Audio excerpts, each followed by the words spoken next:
Olá, começamos agora mais um episódio da segunda temporada de Histórias Reais, um programa de entrevistas sobre narrativas jornalísticas e documentais. A cada semana temos um convidado ou uma convidada para falar sobre alguma grande reportagem, seja em revista, em livro, podcast ou qualquer outro formato. Meu nome é Fábio Cipriano e eu sou professor de jornalismo da PUC São Paulo. Olá, eu sou Diogo Jolanda, professor de jornalismo da PUC São Paulo também, e hoje temos a honra de receber um dos maiores repórteres investigativos do Brasil, o paulista Alan de Abreu, que é repórter da Piauí e participa, é um dos 615 jornalistas que participam do Consórcio Internacional de Jornalistas Investigativos, que agora trouxe um conjunto de informações bombásticas reunidos sob o nome os Pandora Papers. Ele vai conversar com a gente sobre esse trabalho do consórcio, um pouco da carreira dele. Alan, bem-vindo, brigadíssimo, tá, por participar. Muito obrigado, é um prazer, uma honra estar aqui conversando com vocês. Bom, eu vou revelar aqui para os nossos ouvintes e, em geral, que o nosso programa de hoje não seria sobre Pandora Papers, seria sobre o livro Cabeça Branca, um livro fantástico sobre a história de um traficante brasileiro, Luiz Carlos da Rocha, mas como a gente teve nesta semana esse furo, enfim, né, graças a esse pool aí de jornalistas, nós vamos passar na frente do Cabeça Branca, vamos falar sobre o Pandora Papers e num próximo programa a gente vai voltar aqui com o Alan para abordar, então, esse livro, Cabeça Branca. Bom, Alan, hoje eu estava ouvindo o podcast da Piauí, Fórum de Teresina, e o Toledo falou que você contou para ele no dia 10 de dezembro de 2020, no ano passado, há 10 meses, que você tinha conseguido esse conjunto de informações que você iria trabalhar em torno delas. Então, há 10 meses atrás, praticamente, queria que você contasse, né, o que significa ficar 10 meses aí com esse montanha de informações, né? São 12 milhões de registros para trazer essa informação super relevante das empresas offshore do Ministério da Economia e que causaram um terremoto em Brasília nessa semana. De fato, foi em dezembro, logo que o ICIJ disponibilizou essa base de dados para os veículos que são consorciados, né? E a Piauí, tradicionalmente, faz parte do consórcio do ICIJ, no meu caso, é o quarto projeto que a gente participa, né? E também é o quarto da revista. Essa base é disponibilizada pela ICIJ com muita antecedência, porque, como vocês mesmos falaram, são quase 12 milhões de documentos, e analisar esse volume gigantesco de papéis demanda tempo e um esforço muito grande, né? Daí a ideia, inclusive, do jornalismo colaborativo, né? Que é uma tendência que o próprio ICIJ coloca no mundo, principalmente de uns 6, 7 anos para cá, né? Ou seja, a ideia de que os jornalistas nem sempre precisam se digladiar pela informação exclusiva. Se eles se reúnem e conseguem dividir experiências numa mesma apuração, essa apuração sai enriquecida, e que de fato acontece, né, com esses projetos do ICIJ. Há uma troca de informações muito intensa entre esses mais de 600 jornalistas pelo mundo inteiro, né? Eu acredito que nesse caso é o projeto que mais teve participação de jornalistas no mundo, de todos os outros que o ICIJ já teve. Então, no caso do Paulo Guedes, assim que abriu a base, nós, evidentemente, começamos a pesquisar nomes de pessoas do alto escalão do governo federal, né? Evidentemente que eu comecei pelo presidente. Dessa vez, pelo menos, eu não tive essa oportunidade de encontrar nada. Mas aí começamos pelos ministros, e apareceu o offshore do Paulo Guedes. Isso realmente foi dia 10 de dezembro de 2020. E claro que quando a gente participa de um projeto desse, nós temos que noticiar todos ao mesmo tempo. Então a gente sabia que só iria noticiar no segundo semestre, não tinha nenhuma data ainda, mas no segundo semestre desse ano. Então, desde então, a gente vinha trabalhando nos documentos, tentando entender as transações econômicas feitas nessas offshores, enfim, falando com especialistas, porque esse mercado de offshores é um mercado muito próprio, com terminologias próprias, com movimentações financeiras muito diferenciadas em relação ao que a gente está acostumado a ver no Brasil. Então, para entender tudo isso, demandou uma apuração grande, né? Aí a Ana Clara Costa, colega minha na revista Piauí, também ajudou muito nessa apuração, na parte também econômica, né? O jornalismo econômico não é a minha especialidade, mas é uma oportunidade que eu vejo, pelo menos para mim, para aprender um pouco mais, né? A gente acaba aprendendo um pouco do mercado de offshore, de tanto fazer reportagem, vasculhar, enfim.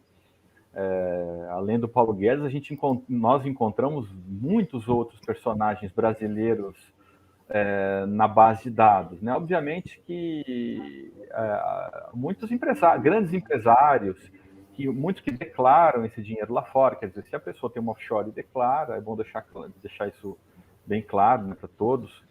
Se ela declara no imposto de renda brasileiro, não há ilegalidade nenhuma, né? O crime está no fato dela eventualmente não declarar essa empresa ao fisco brasileiro.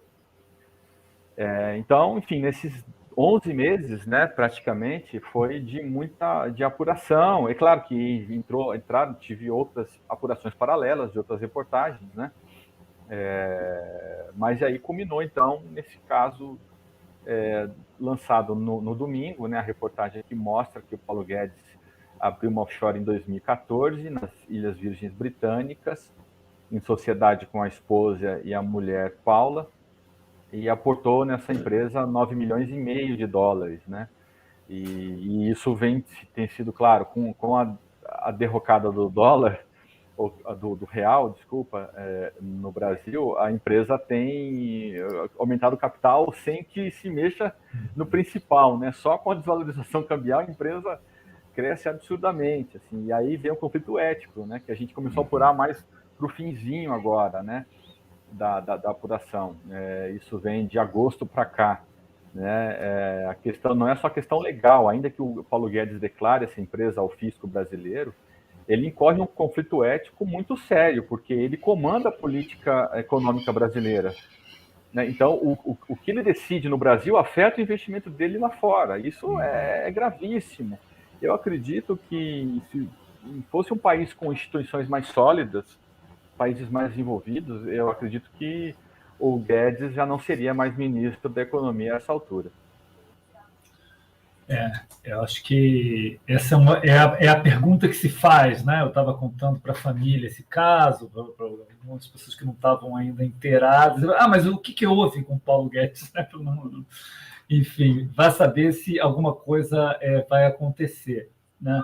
Alan, existem outros veículos aqui no Brasil que fazem parte também, né, desse consórcio, né, e que também estão noticiando outras descobertas, né? Você lembra quantos são ao todo, né? E como é que vocês dividiram? Não houve assim um interesse também por parte de outros jornalistas no caso do Paulo Guedes? Como é que é essa divisão?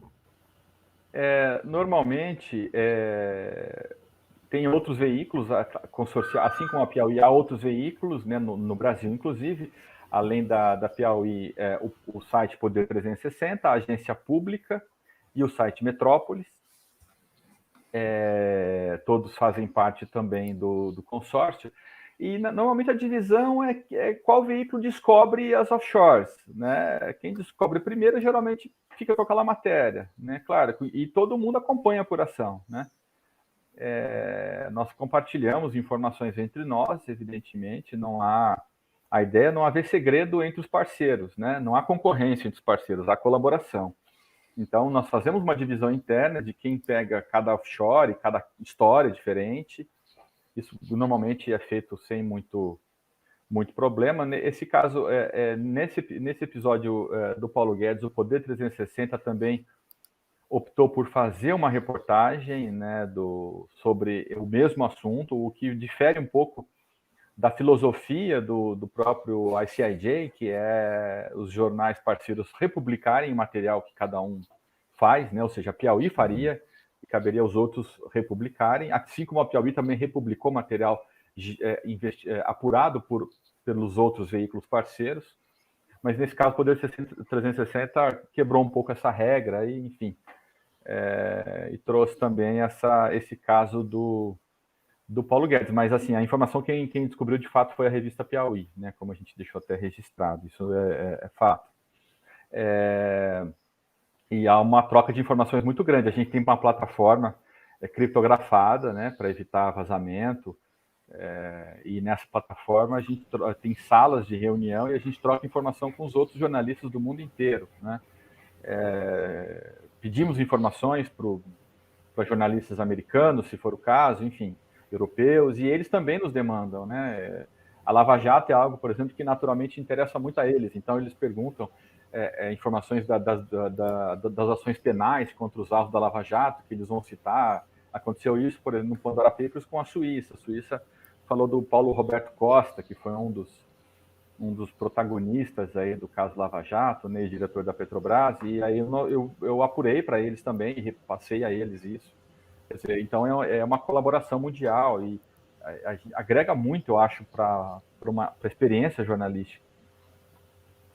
Ô, Alan, o texto que você e a Ana Clara Costa publicaram juntos na Piauí, ele não só traz muitas informações relevantes, né, enfim, todos esses bastidores aí que essa documentação trouxe, mas também uma contextualização muito relevante para a gente entender o que está de errado, por que o ministro da Economia não deveria ter uma empresa num paraíso fiscal. E tem um trecho que eu gosto muito, até vou ler aqui, né, que diz assim: embora ter uma offshore devidamente declarada a receita não seja ilegal, criá-la nem sempre atende a propósitos republicanos, sobretudo quando a empresa se localiza em paraísos fiscais onde a tributação é baixa ou até mesmo nula.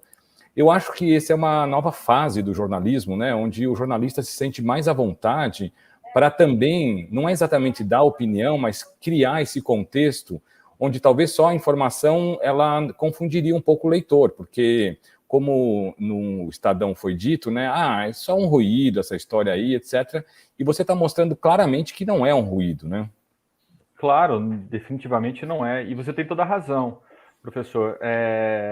Assim, depois dos Panama Papers, eu acho que o leitor ficou um pouco mais acostumado com esse universo das offshores, né? Uhum. E a gente debateu isso internamente na revista, ou seja, não bastava só você contar a história da offshore, era também preciso contextualizar.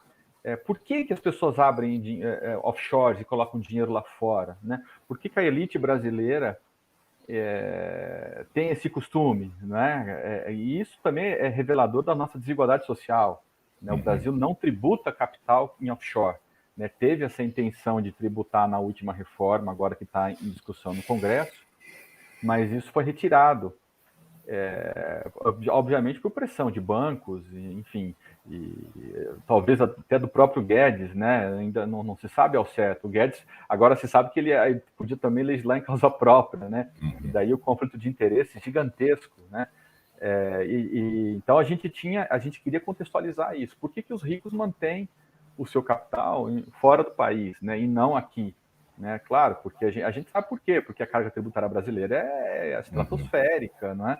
E a tributação nessas paraísos fiscais é quase nula, tem uma série de vantagens fiscais para isso acontecer, né? Sem contar a questão criminosa, né? Criminosos que escondem dinheiro lá fora, né? Mas aí é um outro debate.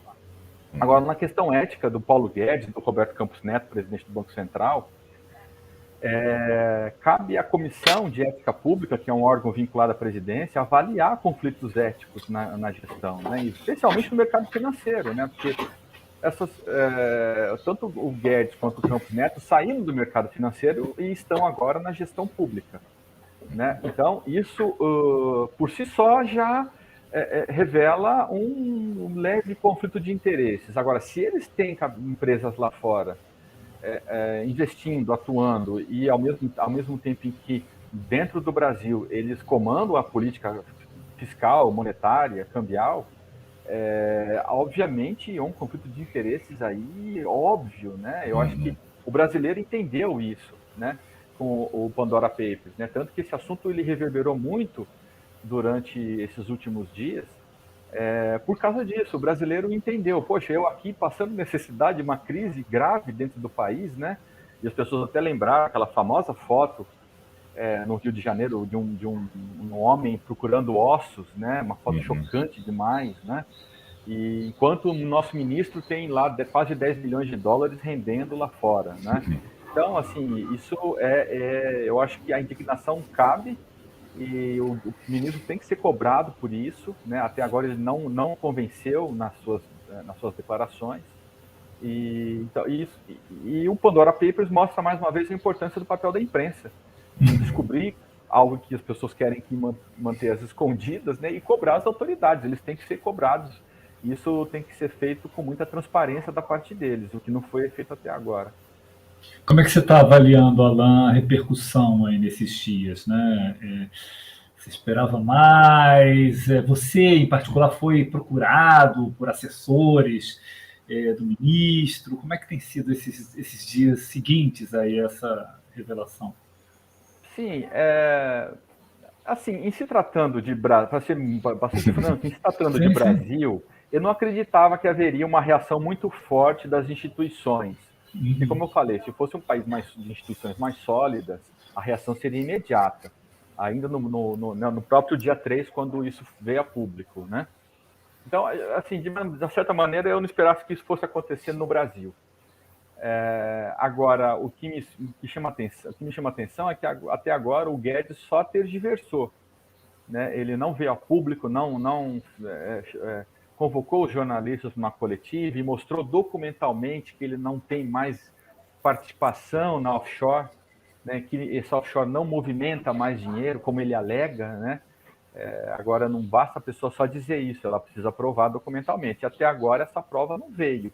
Né? A informação que nós temos até agora é de que o Guedes é o beneficiário final da offshore, né? Porque a offshore ela tem uma característica que não tem no Brasil, né? Quando você abre uma empresa no Brasil, você vira um sócio dela, né? Você é um sócio, diretor, presidente, enfim. A offshore ela permite com que o dono real da empresa seja encoberto na figura do beneficiário final, beneficial owner, né, ou BO, né? Ou seja, o Guedes ele é o beneficiário final da offshore. O presidente e o diretor geralmente são prepostos que o escritório de advocacia que criou aquela empresa coloca. São funcionários do escritório, né? Qualquer pessoa. Não são os reais donos da empresa. Essa é a vantagem, entre aspas, de uma offshore. Ela oculta o dono. Né? E o dono, esse beneficiário final, tem toda a garantia de que o sigilo será preservado, exceto quando há esses vazamentos de documentos, né, que o SID revela. Se não fosse por isso, nunca se saberia que o Paulo Guedes tem uma offshore nas Ilhas Britânicas.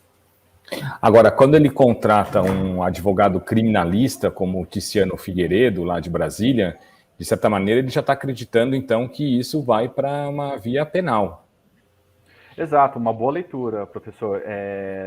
Não nos passou despercebido esse fato também, de que ele contratou uma banca de advogados criminalistas muito poderosa em Brasília, logo em seguida aos Pandora Papers, né? E para a gente também é reveladora de que ele está preocupado com essa história. Isso o preocupa muito. Alan, e qual é a tua sensação, assim, né? Eu imagino que um furo desse seja um dos grandes prêmios para você, que mergulha durante longos períodos, né, em investigações muito meticulosas, né? É a recompensa maior, assim? Como é que o que você sente quando sai publicada uma matéria dessa? Eu acho que a sensação de um artilheiro que faz um gol no final da Copa do Mundo. Só que antes de fazer o gol, ele perde vários, né? Ele se machuca no treino. Então, assim, as pessoas, né, claro, vem o que nós publicamos, mas para cada investigação que a gente publica, a gente dá com a cara na parede em outras 8, né?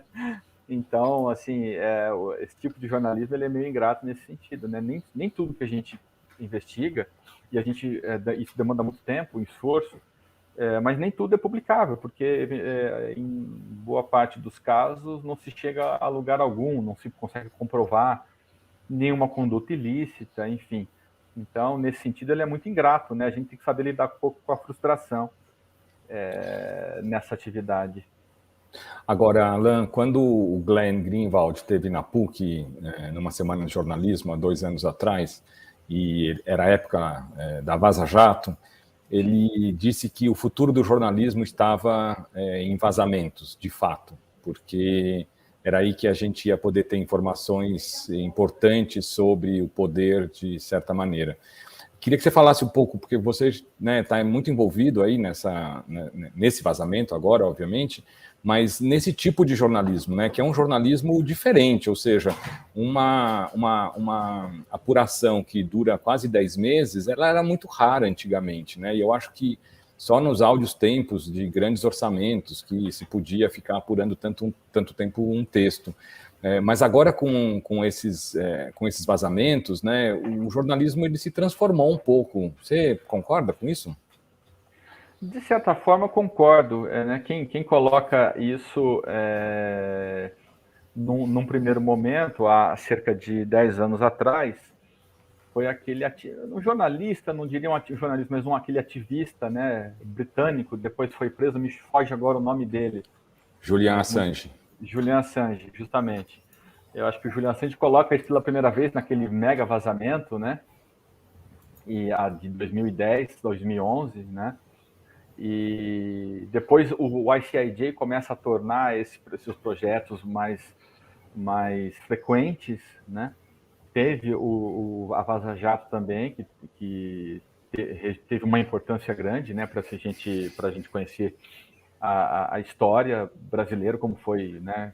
Como ocorreu recentemente. E, de fato, obter documentos é sempre importante, né? E, evidentemente, existe o sigilo de fonte, tem que ser respeitado, né? Isso é muito bem protegido por parte do ICIJ, e é o que garante a credibilidade, inclusive, do ICIJ e a garantia de que outros vazamentos ocorrerão também. E, obviamente, como você falou, Fábio, eu acho que o futuro do jornalismo passa, sim, por esse tipo de denúncias baseadas em vazamentos documentais, né? Agora, comparando o Pandora Papers com o Panama Papers, como é que você vê um e outro, assim, em termos de contundência das revelações, né, de alcance aí desse trabalho coletivo, né? Eu acho que o Panama Papers, eu acho que teve o privilégio de ser o primeiro. E a repercussão dele mundial foi muito grande, talvez até maior do que os Pandora Papers. Agora, no Brasil, é o contrário.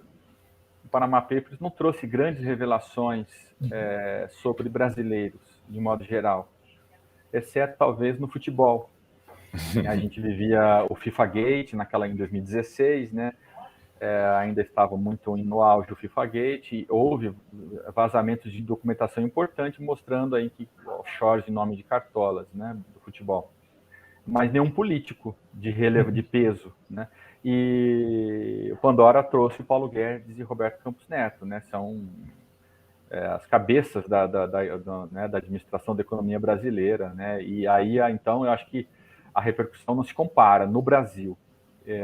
Talvez no mundo o Panama Papers ainda tenha sido mais barulhento, vamos dizer assim, e tanto que gerou até um filme depois, né? Sim. Porque foi o primeiro mega vazamento, né? Teve outros anteriores, mas nenhum parecido com o Panama Papers. Agora, esse consórcio, até onde eu entendo, ele não é exatamente de empresas, né? Ele é de jornalistas, o que me parece também um dado interessante, né? A Vaza Jato aqui, ela era um consórcio de empresas, né? Depois, quando a Intercept obteve as informações, mas ao ser um consórcio de jornalistas, isso também dá mais independência, de certa maneira. É isso mesmo? Você recebe diretamente as informações? Como funciona isso? Não, na verdade, o consórcio do ICIJ é via veículos mesmo. Cada veículo assina, inclusive, isso é contratualizado, é formal essa parceria. O veículo assina um termo se comprometendo, né, enfim, com sigilo até a divulgação, né, até a data especificada pelo próprio ICIJ, etc., uma série de requisitos. E é feito por veículos, normalmente. Via pessoa jurídica, vamos dizer assim, não pessoa física. Aí entram os jornalistas que integram esses veículos, né? Nem todos, né? No caso da Piauí não foram todos, foram mais que teve mais à frente, foram quatro jornalistas, né? 2 repórteres e 2 editores. Mas normalmente é pessoa jurídica também. Acho que a Vaza Jato também foi dessa maneira, né? É verdade. Alain, para terminar, a gente tem visto assim, nos congressos da ABRAGE, Associação Brasileira de Jornalismo Investigativo, um interesse crescente do público, mesmo na PUC, a gente vê que os alunos e alunas participam bastante, né? Eu queria saber de você, que é uma referência aí nesse ramo do jornalismo investigativo, o que você acha o essencial para um bom profissional aí dessa área investigativa? Assim? É claro que é um pouco amplo e não existem receitas, mas para você? Assim. Eu acho que a curiosidade é um fator fundamental. Uma dosezinha de coragem também, porque você vai ferir interesses poderosos, né? Sempre, né? E persistência. Eu acho que de todas essas três, a maior, acho que a principal delas é a persistência. O jornalista investigativo tem que ser persistente, ele tem que mergulhar na história, ele tem que gostar gostar de verificar documentos, de aprender com os documentos, enfim.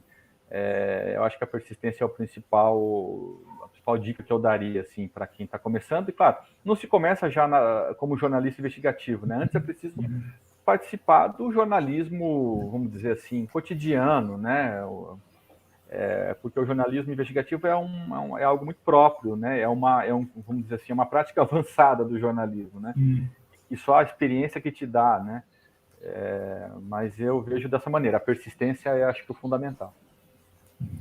Legal, Alain, olha, muito obrigado, parabéns pelo seu trabalho, essa matéria, espero que ela sacuda mais Brasília ainda, apesar da gente não ter muitas esperanças nas instituições, né, nesse sentido, mas agradeço muito e espero que a gente se veja em breve para falar do Cabeça Branca. Claro, nos veremos sim. Muito obrigado pelo convite, foi um prazer estar com vocês. Obrigado, Alain, prazer enorme, hein? Um abraço. Valeu, gente. Até. Valeu. Tchau, tchau. Tchau.